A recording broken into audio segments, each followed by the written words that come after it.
Good afternoon, ma'am. Good afternoon, sirs. Yung ginamit po na firearms doon sa killing is we recovered 8 firearms during the hot pursuit operations. Of these 8 firearms, isa po sir yung license. However, nag-expire po ito noong 2006. Pakiulit. Sir, we recovered 8 firearms 8 firearms. during the hot pursuit operation. Okay. Out of these 8, isa po sir yung registered. However, nag-expire po ito noong 2006.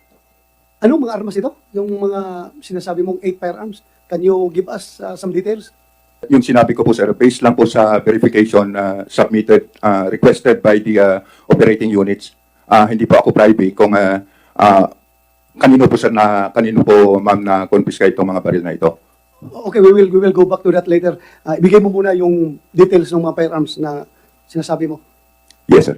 Sige, kanino nakarehistro? It was registered to Mr. Ramos Ho, resident of Dumaguete City. Tapos, natanong na ninyo, yung Ramos Ho na yan, bakit na-involve yung baril niya? We tried to locate, sir. Pinapuntahan namin yung address dahil based doon sa registration ng firearms niya, andun yung address. Pinapuntahan namin doon sa address in coordination with our RCSUs. Unfortunately, sir, hindi na mahanap sa itong tao. Pero andun pa yung bahay niya, andun pa yung pamilya niya, yung tao lang ang hindi malocate? Yes, sir. Pamilya andun? Sir, hindi ko categorically masagot po yan, sir. Pero yung address, it may be na fictitious, sir, yung alam mo, inilagay, sir, na address doon, sir. Colonel Lucas, dapat yung mga ganyang detalye, ganito kasensitibo itong kaso na ito, yung mga issue naman na nandun sa region, under sa inyo yan, dapat handa na kayo sa mga sagot dito. Pinuntahan ng bahay, kung nandun ang pamilya lang ba ang doon, ang tao ang wala, or up to the last details, dapat alam ninyo. Dahil para bang, hindi lang ko masasabi na ill-prepared yung mga sagot ninyo, kundi para bang, hindi kayo interesado mabigyan ng hustisya itong mga namatay na ito. Please, palapin mo kung saan yung tao na yan, nandiyan pa bang pamilya niya, siya lang ang sumibat, hindi malocate, or talaga, or fictitious itong tao na ito na wala talagang totoong tao na ganito. Yes, questions like that should be answered, ha? Yes, sir. Then, Mr. Chair, yes, sir. Sagutin mo natin yung NBI, si Atty. Demos. Chair, I would like to volunteer information on the statement of General Lucas, that the firearm identified was actually a subject of a case investigated by the NBI, where we filed a case of illegal possession of firearms against Mr. Anthony Ho. And the said firearm was surrendered to the court, Regional Trial Court Branch 39 in Dumaguete. And the same firearm was received by the supply officer of, I think, the court, by the name of Supply Officer PNCO Isidro Timporo.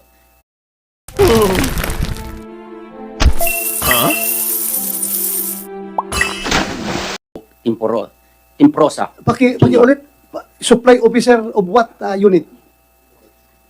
Supply officer ng Oriental PNP? Provincial Police Office on August 31, 2013. Provincial Police Office? Yes, sir. It was received by Supply PNCO Isidro Timprosa. Imprusa? Yes, sir. Will you check kung buhay pa ba ito yung Imprusa na ito? Active pa ba ito? Retired na ba ito? Nasaan na ito? Supply Sergeant yan, kilala yan. Can you respond, Colonel Flores? Your Honor, yes, sir. Actually, this is the case of tama po sila, sir, na it was the subject of SW of the NBI in 2006. And then this, hindi na po ito yung isang gamit, marami silang na-recover kay Ho. It was being at the kept of the court. However, sir, when we trace this back, really we found out na merong dokumento na these firearms was transferred or for temporary custody to the PNP by our supply officer at the Negros Oriental Police Office. And he was already retired on 2013, sir. And according to him, when we invited him to appear before us, he told us that the said firearms was borrowed by him, by the former provincial director, which is already died sometime. Sino provincial director yun? The late Colonel Bertuccio, sir. Bertus Hill? Bertuccio. Colonel Bertuccio? Yes, sir. Patay na po to. We invited also his wife. And then when we verified sa R4 namin, is meron siya tinan-over na M16 but it's not the M16 that was being in question. Then when we check, sir, wala ho sa LDIMS to ng PMP, yung pong ating Logistic Information Database System, wherein doon po nilalagay natin lahat ng organic na firearms ng PMP. So therefore, we concluded, sir, na tinan-over to sa kanya without the logging or recording for temporary custody. Then I asked him to verify some personnel of the supply kung meron bang mga firearms na naroon. And then when we check, we gave it to them, the list that was turned over. Isa nga po doon sa nakalista yung baril na yun.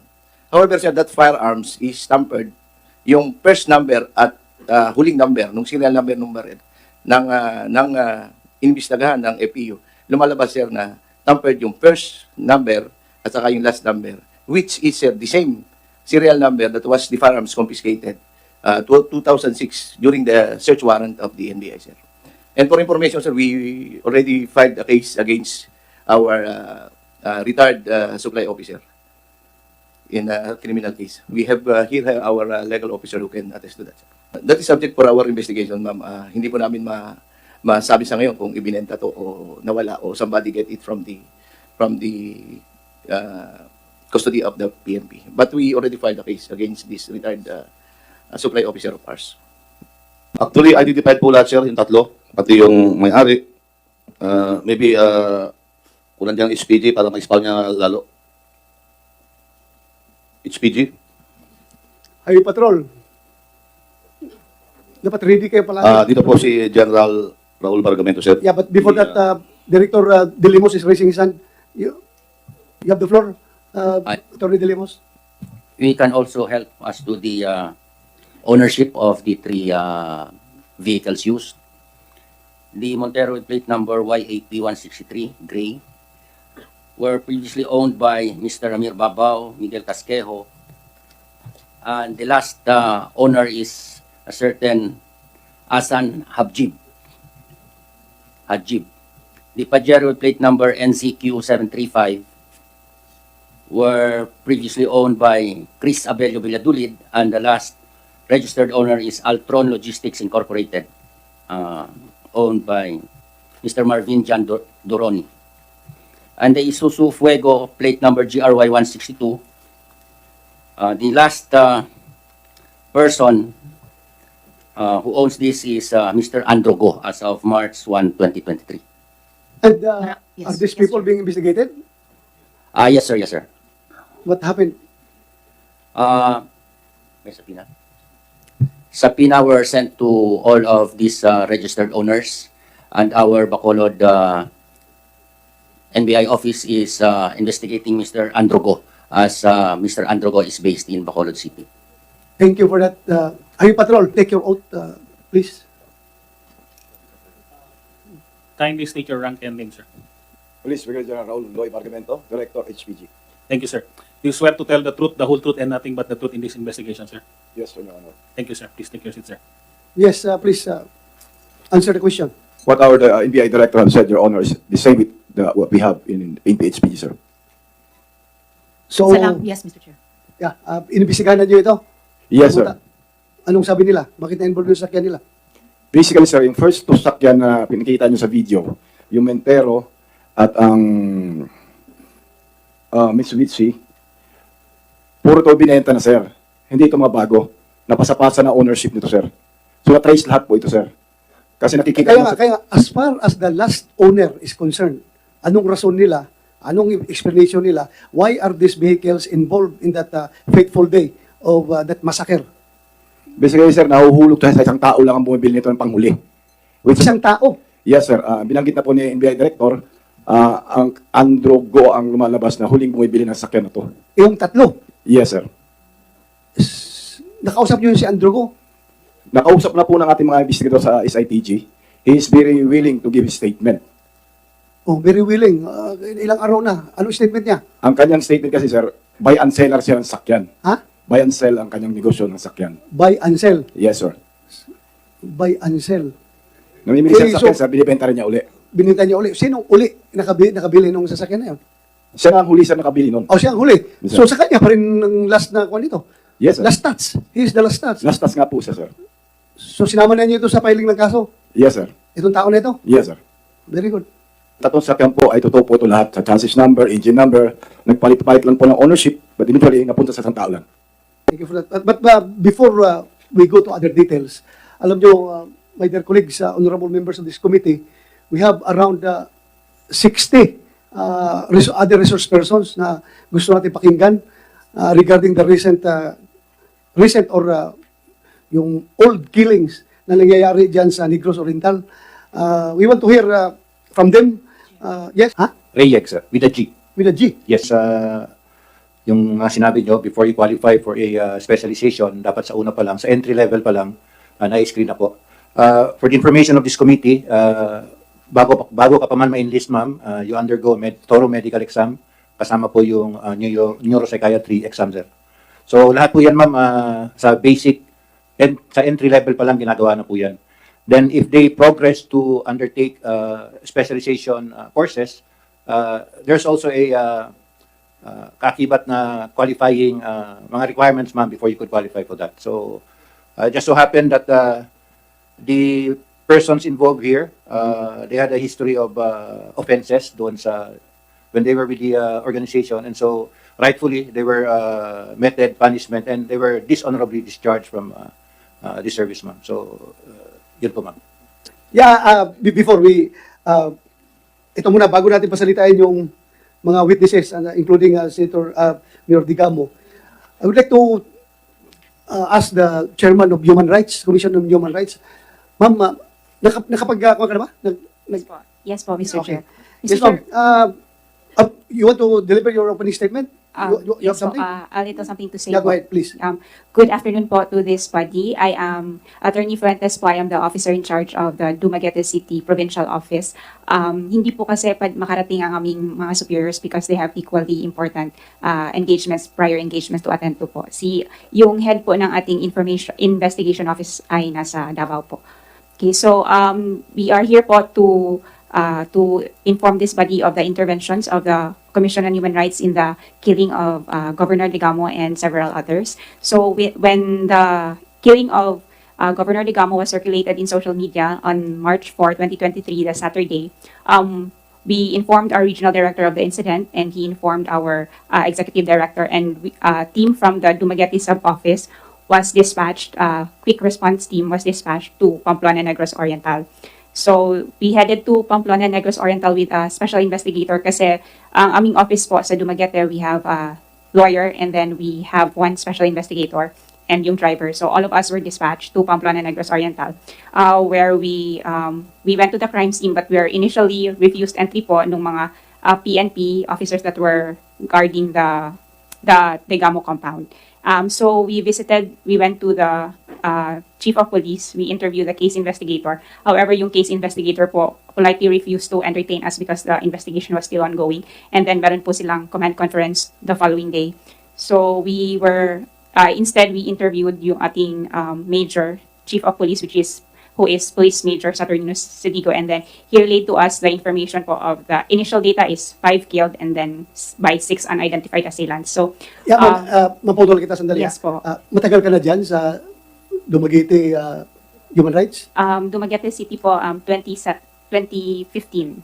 I was assigned in Dumaguete City Okay, po, so andyan ka na pala 2015. because ganito ang question ko, not so much on the Degamo killing, yung prior killings before the Degamo killing. Kasi during the 18th Congress, last Congress, this committee conducted an investigation on the spate of killings in Negros Island. It was mentioned during the hearings and reflected in our committee report the following recommendations. Number 1, deploy additional forces of the AFP and PNP to address the security needs of the people in Negros. Number 2, deploy more CHR investigating officers in Negros Island for the continuing investigation of complaints or allegations of violations of human rights abuses against local residents, among others. May we know if these recommendations of this committee were addressed by the Commission on Human Rights? Because after that investigation, during budget hearings, I was the one sponsoring the budget of the CHR, at palagi ko na tinatanong, ano nang update doon sa mga Negros killings. Gusto natin, wala nang mamatay dyan. Kaya dapat kayong Commission on Human Rights should actively participate in the investigation. So, Nagdagdag ba kayo? Kasi ang reklamo noon ni late Chairman Gascon, kulang daw kayo ng mga investigators dyan sa Negros. And one of my recommendations was for you to deploy additional lawyers as investigators doon sa Negros Island. And sinabihan ko pa nga sila na marami kayong abogado dyan sa central office ninyo, hiramin nyo muna yan, i-deploy nyo muna doon sa Negros para mahinto na itong Negros killings. What were your subsequent actions after those hearings, ma'am? Ng gobernador na magsasalita pa sa hearing na ito. Dahil wala na si Gobernador Degamo.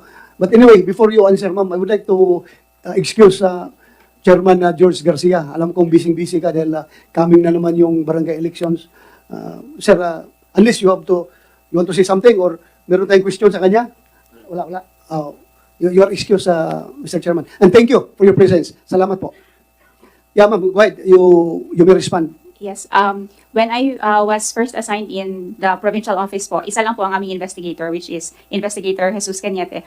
Unfortunately po, he nag-retire po si Investigator Cañete in 2021.